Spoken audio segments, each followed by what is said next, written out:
All right, I hope you guys had a good week last week. A lot to cover today, not as much as last week, but I still want to make sure we cover everything and hopefully address issues that might have come up. What I'm going to do first is I'm going to cover what you guys are going to have to do this week. I'm going to spend a little time talking about your next assignment, your next writing assignment, which is going to be an obituary that you're going to write for yourselves. Not that I'm going to kill y'all, but I want you to write this obituary. We'll talk about that. We're also going to do a little bit more of the grammar study. We talked about commas last week. This week we're going to be addressing prepositions because prepositions are an issue that many of my students have trouble with in their papers. And then we're going to talk a little bit about something called the writing process. I want to go into detail on kind of the best way to go about writing a paper. So we're going to cover those things today. We'll discuss the obituary assignment. We're going to talk about the writing process. We're going to discuss prepositions. Just as reminders, do not forget that this is your second week, so you should be going to the discussion board just like you did last week. There will be a different prompt up on the discussion board for week 2. You're going to respond to that the same way you did last time, about 200 words. Then you're going to respond to 2 of your classmates' responses. That will ensure that you are given credit for participation as well as for attendance for week 2. So that's a reminder about the discussion board. Also this week, you will see on Canvas there will be a quiz on prepositions. Hopefully you'll be prepared for it after today's lecture and after a very brief assigned reading on prepositions. Not nearly as much reading this week as last week. That's a good thing, but you should read, I think it's about 4 or 5 pages on prepositions. That will prepare you for the prepositions quiz. Finally, we will have a Zoom meeting on Wednesday. That'll be at 10 o'clock. I will send out the access code so you can join the meeting. Remember, this is optional, but if you'd like to come ask questions, maybe discuss things with your classmates, the Zoom meeting will be Wednesday at 10 o'clock. So, if you go to module number 2 in Canvas, you will see this. And it starts out with, says the narrative essay is due. That's a reminder, your narrative essay, if you're watching this video on Monday, the narrative essay is due on Monday, July 6th. The next item is going to be, actually the next few items are all things that have to do with your obituary essay. And that'll give you some information on how to write a good obituary. We were going to cover that. Then it also has the prepositions information, the writing process information that I will cover in lecture, and then a reminder about the discussion board, a link to the discussion board, and the Zoom meeting as well. So, let's talk about your obituary essay. That's going to be the next essay. Many of you have probably heard the term obituary. You might know that it's something that people write after someone passes that tells a little bit about them and about their lives. Now, the first assignment we did in this class was a narrative essay, and that narrative essay was supposed to help me get to know you a little better for the person you are today. The obituary essay is going to be written in such a way that I want you to think about how you would like to be remembered down the road. Not next week, not next month, not next year, but down the road we all know that death is something that's inescapable, and most of us want to be remembered for accomplishing certain things. And that's what this obituary essay is going to do. It's going to allow you to tell me how you want to be remembered. What do you want to accomplish in your life? So let's open up the first item in Canvas on the obituary exercise. And it's, if you look on Canvas, it's something that says, Leaving Legacy Writing Your Obituary Document. If you click on that, I will open that up and make it a little bit larger so that you can see it on the screen.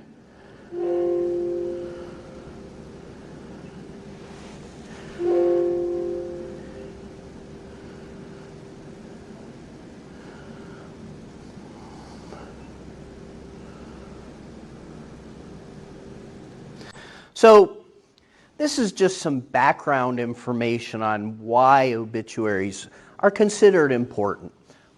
Many of you have probably heard of Alfred Nobel, and you might not have even recognized the name, but if I say Nobel, what comes to your mind? For most of you, you've probably heard about something called the Nobel Prize. And the Nobel Prize is awarded to the greatest thinkers in literature, in medicine, in chemistry, in economics. So the Nobel Prize is a very prestigious award. But most folks don't know anything about Alfred Nobel, the guy who this prize is named after. So this tells you a little bit about Alfred Nobel. He was a chemist in Sweden, and perhaps, aside from the Nobel Prize, what he's best known for is inventing dynamite. Now, most of us think, well, that's probably pretty useful. It's used in construction and things like that. But he made his fortune with his invention of dynamite, and he gave this formula to different governments so that they could make weapons to kill enemy combatants, essentially. One day, Alfred Nobel's brother died, and the newspapers wrote an obituary on him, and unfortunately, the newspapers made a mistake. Instead of writing the obituary for Alfred Nobel's brother, they wrote the obituary for Alfred instead. It identified him as the inventor of dynamite who made a ton of money by enabling armies to achieve new levels of death and destruction. Alfred Nobel was horrified about this. He has this obituary. It was wrongly written. It was written for his brother, but it identified him as Alfred Nobel. And he did not want to be remembered as his legacy, as his future, for being the one who invented this weapon, which was responsible for so much death and destruction. And that kind of changed his life. When he realized that this is how he was going to be remembered, he decided he had to do something else. So he took all of that money that he earned selling the patents to dynamite, to this explosive, and he used it for good. And he put it into an endowment, and that is how the Nobel Prize is funded. Every time the Nobel Prize is awarded to great thinkers, in literary fields, in economics, in chemistry, in medicine, the winners of those prizes win substantial monetary awards. And those awards are all paid for from the money that was earned by Alfred Nobel because he invented this terrible thing. He invented dynamite, and so it kind of changed the way Alfred Nobel is remembered. Most people are not aware of the fact that he invented dynamite, but most people do remember him as having this prestigious award named after him. So that kind of gives you a little background on why obituaries are important, and they reflect what we've done or accomplished in our lives. So we can scroll down a little bit on this handout. You guys don't really need to take notes. This is available to you on Canvas. You can click on it and peruse it at on your own rate. But all of us have the ability to leave behind a legacy or a memory or the way that people will remember us, to be remembered for the great things that we did in our lives. Most of us, especially you guys are young, you're not thinking about 40, 50, 60, 70 years down the line, how you will be remembered. But in thinking about how we want to be remembered, it allows us to focus on what we really want to accomplish in our lives. Most of us don't do that. We live for the moment. We think about, how am I going to pay rent this week, or should I register for accounting next semester or the semester after? Our mind is not really attuned to how we will be remembered 50 years down the road. So this takes a lot of inner self-reflection. We're going to have to look inside ourselves and think about what's important to us. What do we want to be remembered for? Do we want to be remembered for being great family members? Do we want to be remembered for inventing something special, for making strides in medicine? Do we want to be remembered for giving to charitable causes?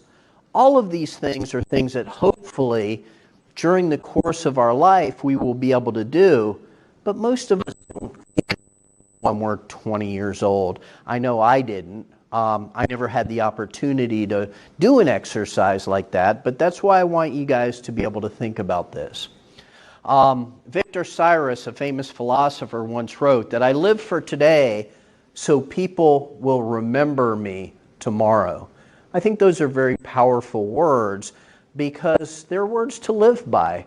What we do today, hopefully, will be reflected in how we are remembered down the road by family members, by friends, by society as a whole. So, your assignment, you're going to write a 750-word obituary which will include your accomplishments and the way you left the world a little better than you found it.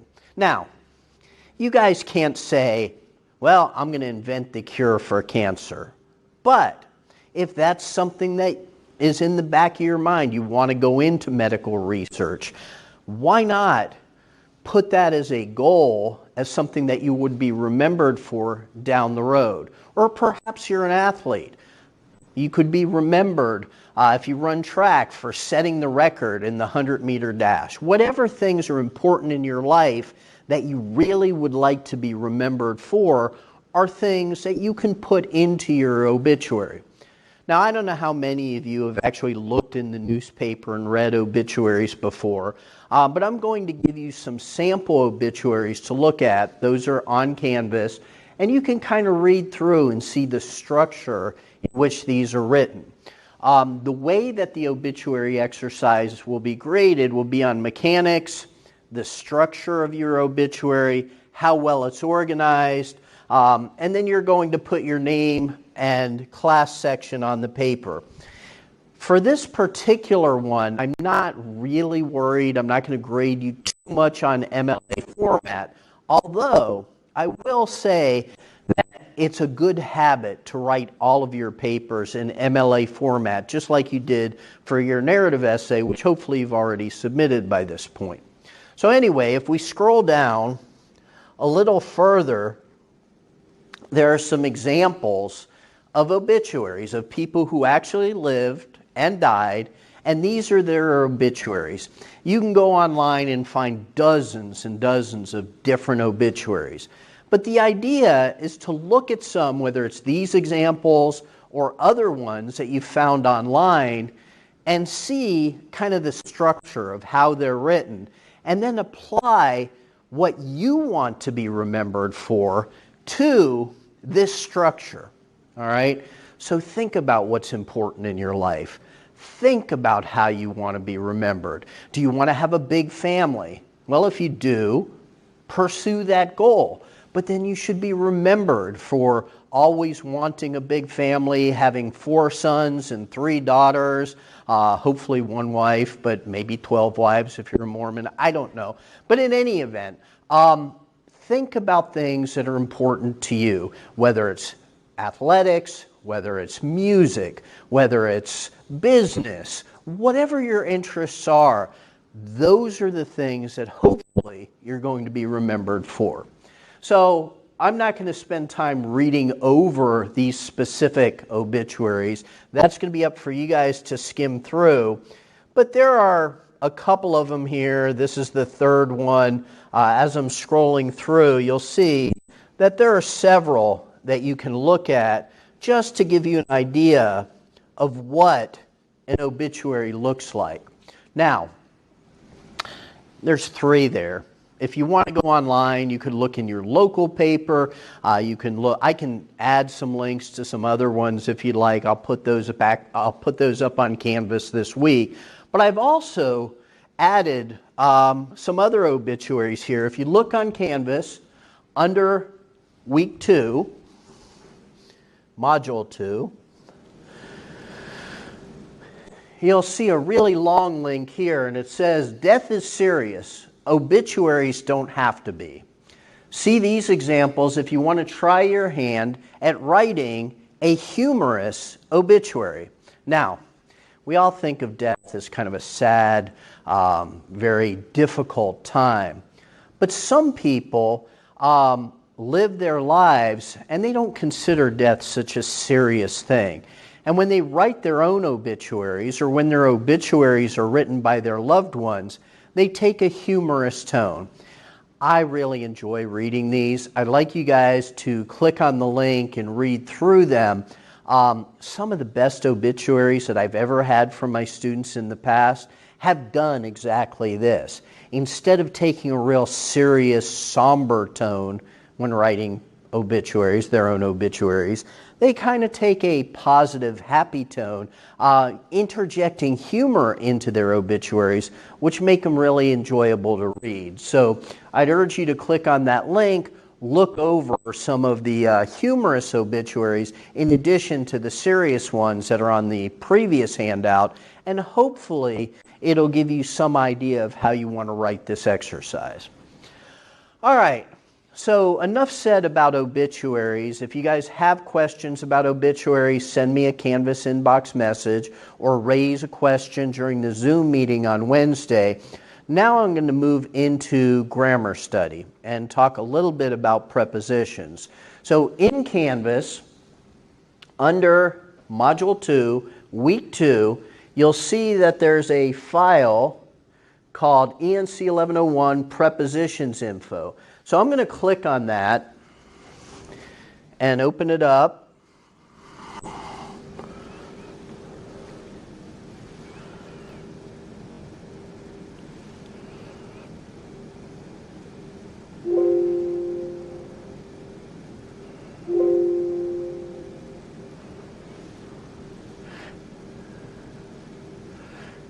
And I'll try to blow this up so that you guys can at least see it on the board. Obviously, if you can't see it real well on the board, you can always turn to this, click on the link, and read it at your own pace at home. But let's talk a little bit about prepositions. Remember, I have to cover a certain amount of grammar in my class, and I've chosen to focus on things where I see that many of my students struggle. We already did commas. This time we're going to talk a little bit about prepositions. So, prepositions are very simply words that show relationships between other words. Prepositions are probably one of the most difficult things to learn for many English speakers, and there's several reasons. The first is there are a ton of them. There's literally hundreds and hundreds of prepositions. I will give you some examples. For, to, from, under, over, above, around. Those are just some examples of prepositions. But as I said, there are literally hundreds of them, and that makes it kind of difficult for people when they're writing. Not because they don't know what a preposition is, but oftentimes they don't know the correct preposition to use in context within their sentences. The other thing about prepositions that makes them difficult to learn is there are more exceptions to the rules when using prepositions in English grammar than there are for any other element of English grammar. We have all heard that English is hard to learn because there's so many exceptions to the rules. It's I before E, except after C, except in a whole bunch of other cases where that doesn't apply. Don't end sentences with prepositions, but now they tell you it's okay to do that. So there are all sorts of exceptions to word usage in grammar, and it makes English more difficult to learn. Prepositions in particular have a lot of exceptions to the rules, and we're going to cover some of those. The other thing that I like to say briefly about prepositions is that they're especially hard to learn for people who don't speak English as their native language. Years ago, I worked in a writing center at the University of North Carolina. I was a writing tutor.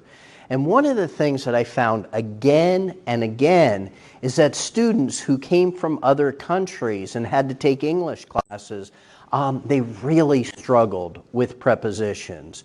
And one of the reasons for that is in other languages, such as Spanish or Hebrew for that matter, or Arabic or Chinese, there aren't all of these exceptions to the rules for prepositions.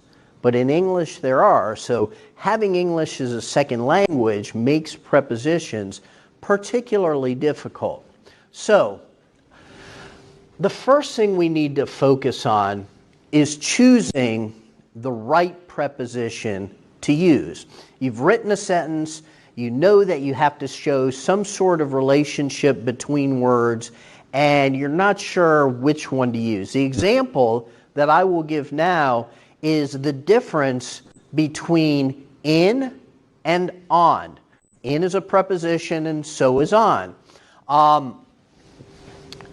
Know some typical examples, and we'll look at in and on as the way to understand with these examples. The object of the preposition in is often a container that encloses something. When we think that something is enclosed in something, something is in something, we think of a container, a box. The present is in the box, or the jam is in the jar, or the man is in the car, or the letter is in the envelope. So we can kind of think of in as something in general which encloses. The object of the preposition on, we can often picture it as something that's sitting on a horizontal surface. The backpack is on the desk. The toaster is on the kitchen counter. The plate is on the table. All of these are examples of on. If you picture a flat surface, it's easy to picture something being on something. The shoe is on the floor. The examples are just, there's so many of them. But while these sound kind of obvious to us, remember I said there's always exceptions with prepositions. Some of them can be tricky. So I'll give you an example. Fill in this blank. The snake was slithering blank the grass. What would you say? Would the snake be slithering in the grass or on the grass? Most of us would probably say the snake is slithering in the grass. On the other hand, I don't know how many of you have ever seen a golf course green, but a golf course green has really short grass. And I've actually been out on golf courses before where I've seen a snake on the putting green, on the green, and the snake was not in the grass, but the snake was on the grass. So like I said, sometimes you really have to think about the use of the best preposition to complete a sentence. Here's another one. There are a lot of crumbs blank the carpet. Most of us would probably think there are a lot of crumbs in the carpet. We think of crumbs being enclosed by the carpet. You know, you're eating some Doritos in front of the TV, you spill some, the crumbs are in the carpet. That may be true, especially if you have like shag carpeting from the 1970s. Some of you might be old enough to remember that stuff. You actually had to rake it. The crumbs would be in the carpet. But in this classroom, I'm looking at the carpet, it's really short. It's really a very short type of carpeting. If any of you were actually in this classroom and you were eating those same Doritos and you dropped them on the floor, the crumbs would not be in the carpet, the crumbs would be on the carpet. So those are those exceptions that I was talking to you about. That's why sometimes it's difficult to figure out what is the correct preposition to use. So one of the ways that we can kind of think about prepositions, in addition to thinking of, okay, in means enclosing something, on means sitting on top of something, but we could look at related examples, and let's use in and on again as the example to get us through this type of related example. In, here's a sentence, you should not drive in a snowstorm. Now clearly a snowstorm isn't a container, it's not something that we put something into, but you could certainly picture us being enveloped, enclosed within a snowstorm. So in this case, in works. We were driving in a snowstorm, obviously not on a snowstorm. Now let's look at on. Here's a question. Here's a sentence. Here's a question. Is that a diamond ring on your finger? Now clearly, your finger is not a flat surface like a desk or the floor or a sidewalk. The ring actually goes all the way around your finger, but on, a ring on the finger, is clearly the correct preposition to use.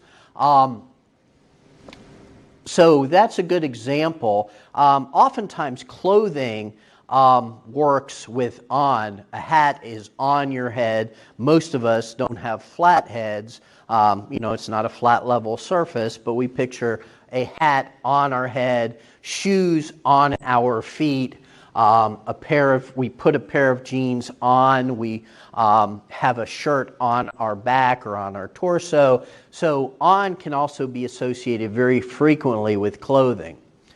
Sometimes you have to use your imagination when coming up with the best preposition. Let's go back to in and on. Let's look at in. She fell in love with him.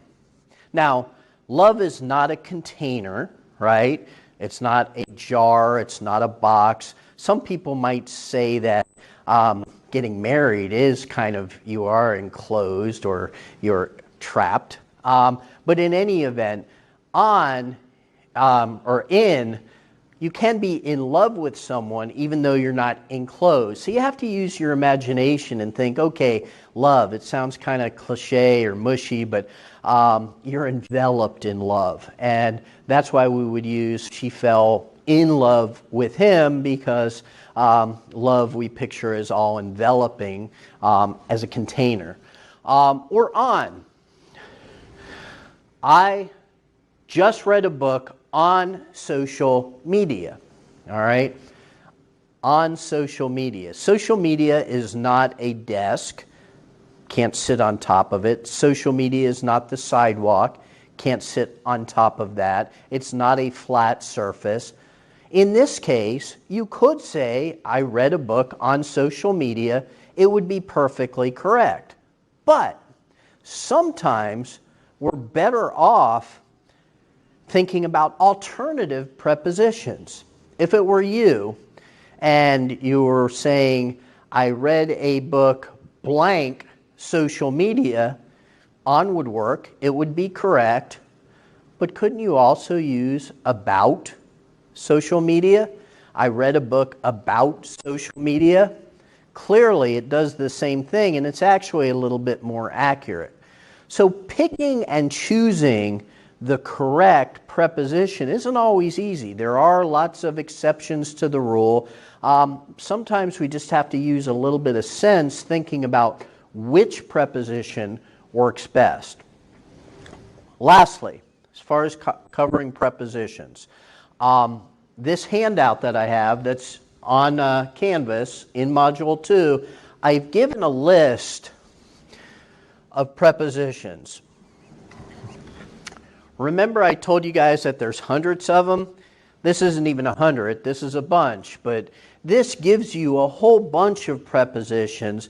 So sometimes if you're struggling, you're writing your paper and you're not sure what the best preposition to use would be for a particular sentence, you can look to this list and it might help you.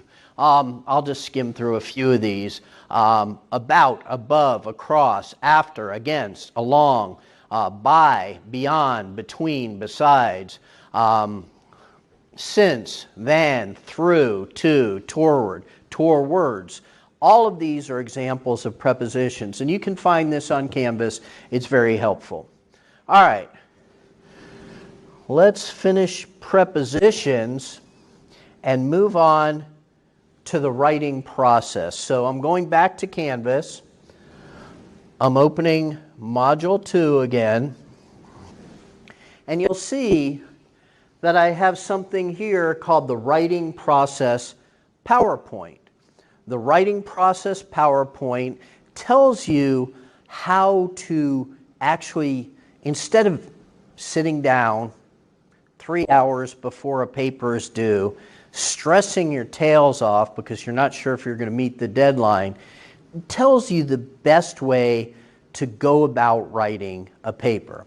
And I'm going to go through this with you. You can obviously go through the PowerPoint on your own, kind of pick up most of this stuff on your own, but I do want to explain some of it because I think that it's helpful, especially for my freshman writers. So I'm going to open up this PowerPoint, hopefully.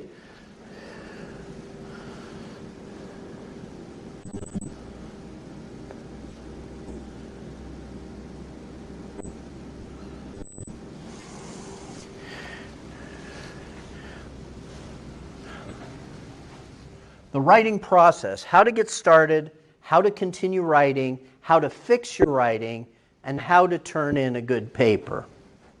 All right. We have all been here, all right? Every single one in this room, I believe, has had a deadline, they've had a paper due, the clock is ticking, they know that they have to get this done, they procrastinated writing for weeks, but now it's do or die. You got to put it together, you got to write it, and that's what a lot of students will do. And many students might get through. They might pass their classes. Occasionally, they might even write a good paper following that process.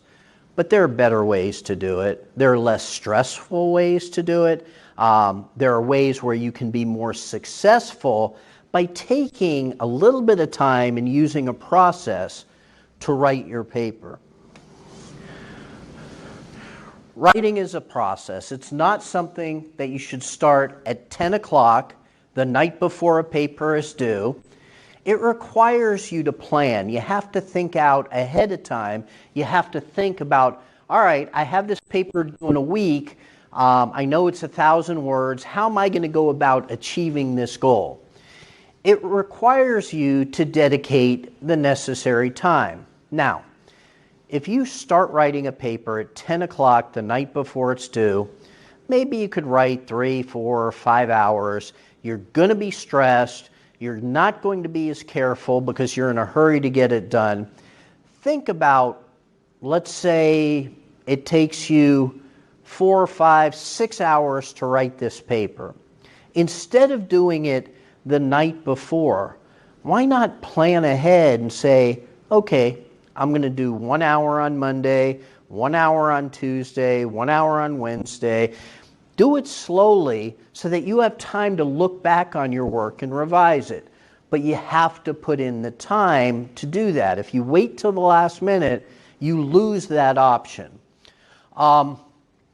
The best writers in the entire world, best ones, whoever your favorite author is, if you have one, could be Stephen King, it could be Carl Hiaasen, doesn't matter who it is. The best writers in the world don't sit down in front of their typewriter and type a perfect story or a perfect novel or a perfect short story or perfect poem. Most of them will write it and rewrite it and revise it and edit it and revise it again. They will give the time necessary to polish it so that it is a great work of literature. Writing for ENC 1101, or for any class for that matter, is the same thing. You can't write a good paper at the last minute. It requires time, it requires planning, and hopefully we'll talk a little bit today about how you can do that. There is a readily accepted model for the best process for writing. Composition instructors, I'm a composition instructor, that's what my PhD work was in composition. All of them have come to a consensus that there are about 5 or 6 steps that one should follow to write a good paper.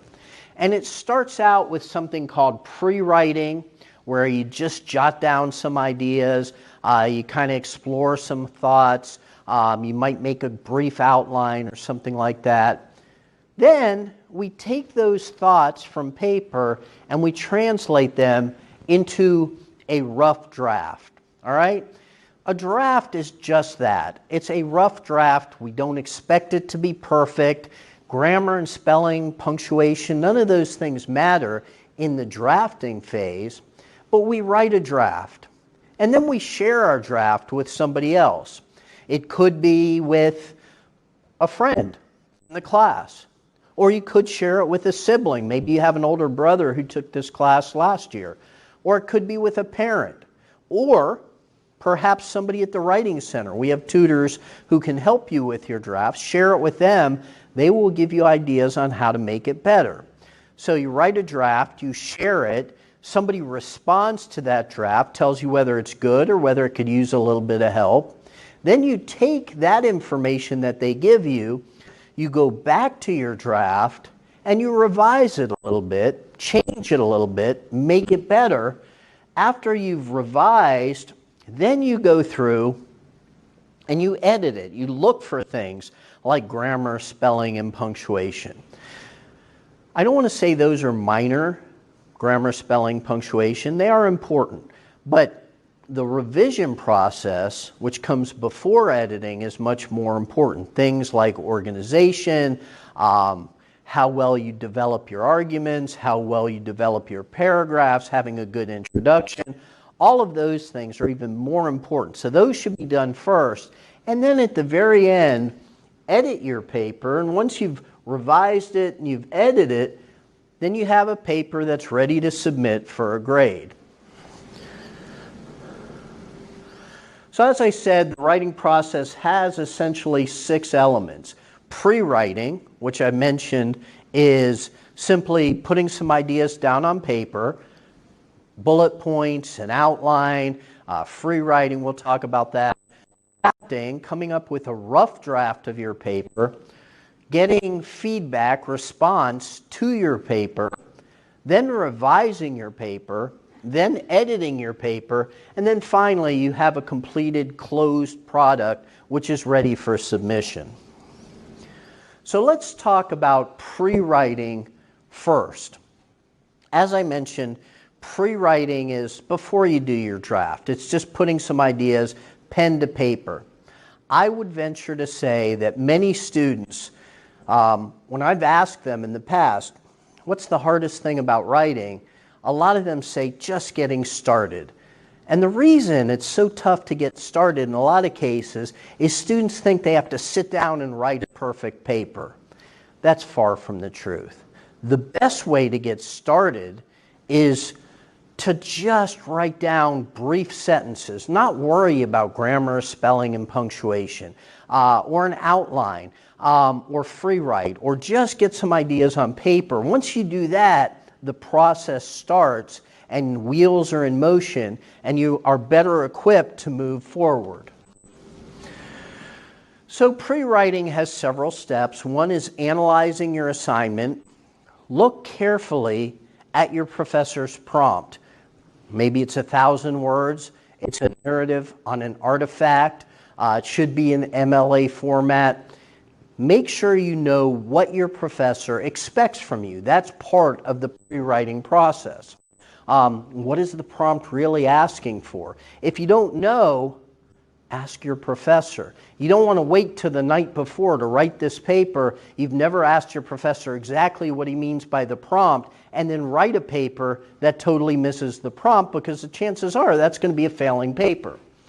The other thing you should determine is, who is your audience? Who are you writing that paper for? In this case, your paper is being written for me. What do you know about me? Not a heck of a lot, except that I'm an English professor, which means I might put more of an emphasis on grammar, spelling, and punctuation. But when you analyze your audience, it's important to take them into account. Think about that. I don't know how many of you guys are nursing students, but let's say you're writing a paper for this class, and let's say you're a nursing student or pre-nursing, and you start throwing in a lot of acronyms in your paper. EKG, EMG, EMS, MRI, CAT scan, PET scan. Does your audience, in this case me, have any idea what those things are? The chances are no. So you're writing a paper for your audience who might not have any idea what you're talking about. So you need to analyze your audience. Those acronyms, PET, CAT, MRI, EKG, all of those things would be fine for a nursing professor. That would be your audience, but they wouldn't work so well for a history professor or for an English professor. So analyze your audience, and then once again go over the requirements. Word count, format, font size, all of those things. Essentially, pre-writing is just generating ideas. It's brainstorming, free writing, word webs, discussion, talk about your topic with somebody else, asking questions like who, what, when, why, where, and how. Even surfing the internet is a form of pre-writing. Let's say you have an assignment on an obituary essay. All right, so that's your assignment. Why not go on the internet, give yourself 10 minutes, surf the internet, and see what obituaries look like to help you formulate your own ideas. That's a type of pre-writing. So we talked about brainstorming. Brainstorming simply means generating ideas. These include free writing, clustering, listing, bullet points, asking yourself questions about your topic, briefly researching. Those are all types of brainstorming.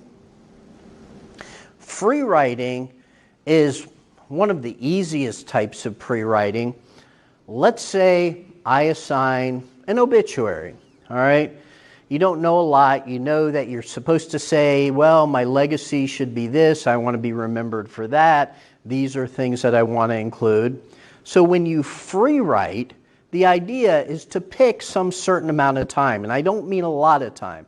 I mean, say, 5 minutes or 10 minutes. And say, I'm going to sit down with my pen and I'm going to write on this piece of paper for 5 or 10 minutes everything I can possibly think of about my obituary.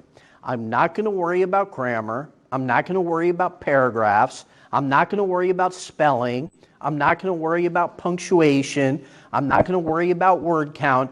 I'm just going to write everything I can possibly think about this obituary for 5 or 10 minutes. Not a whole lot of time invested, but you'll be amazed at what comes out of that 5 to 10 minutes. You'll have all sorts of ideas that you can grow and revise and improve upon that you can incorporate into your paper. So that's free writing. Another form of pre-writing is a word web or word clustering. Some folks identify themselves more as visual learners than they do as someone who does like free writing, for example. They learn better by visualizing their paper. And word webs work very well in getting down ideas to write your paper. So let's say you're writing about an artifact.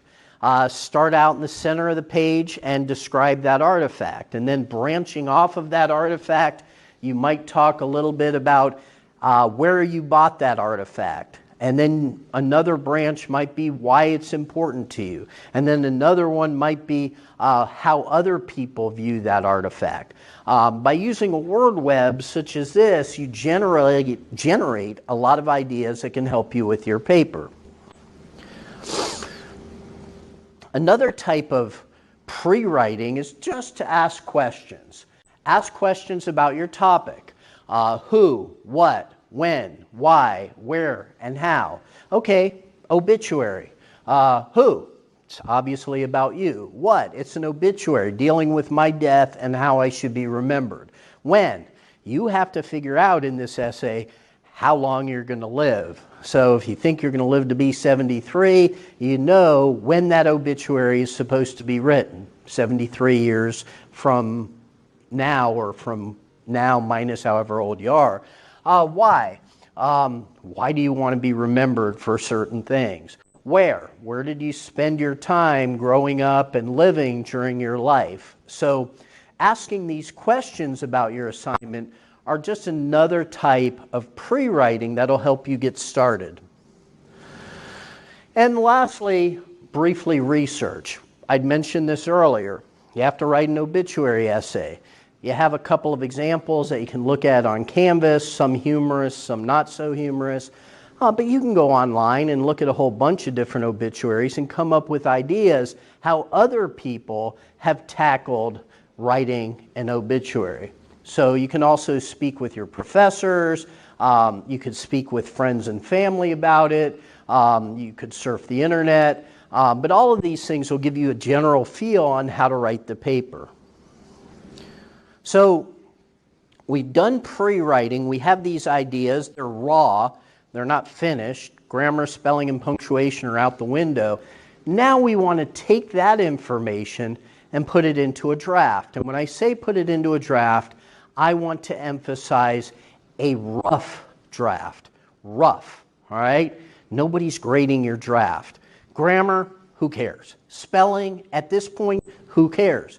Punctuation, not important, all right? At this stage, you're going to write the paper the best that you can, but without worrying about a lot of constraints, all right? The idea is to get something down on paper. So you do that. You write your essay, you have an introduction, you have some body paragraphs, you have a conclusion. This is a rough draft. This is not a finished product. This is nothing that's going to be graded, but this is going to be the foundation for the paper that you're going to turn in. So you will write a draft. You'll probably need to come up with a thesis statement or main idea. We're going to go into more detail on that next week, but you could read about that here at your own pace.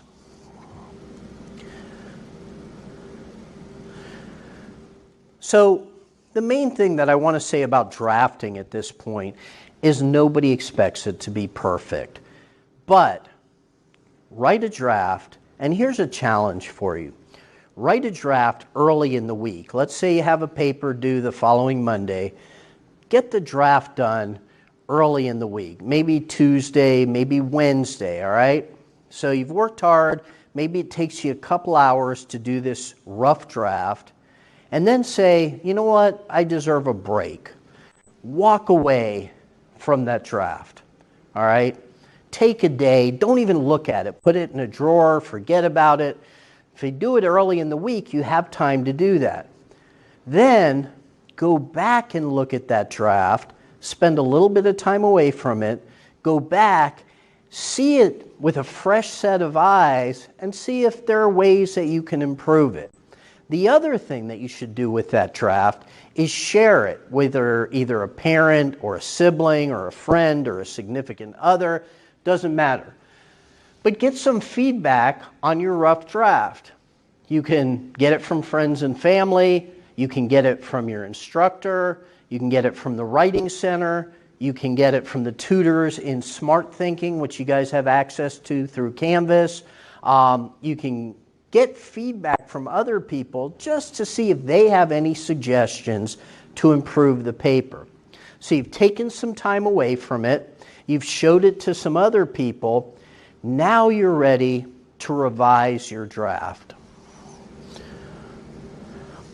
Revision is the hardest part of writing for most students.